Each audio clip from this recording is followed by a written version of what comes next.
Hey, it is early spring and I'm sitting next to the Rue, and it's pretty easy to see what needs to be done to make it ready for the year.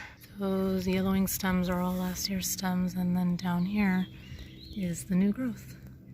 You can see some new growth on these stems themselves, but I'm going to take it all the way down. Maybe above the lowest nodes.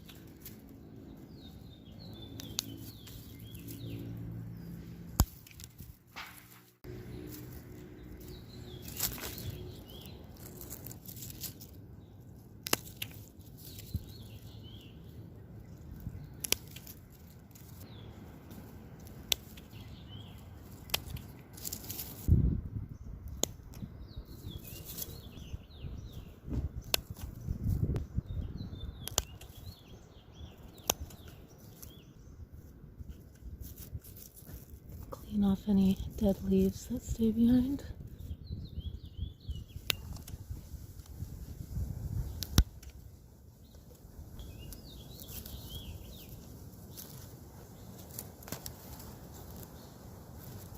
There you have the row. It's ready for the growing season. I got this row from my friend Crystal, and it is very hardy. I don't do anything to it at all throughout the year, and it just comes back. So it's a very hardy plant.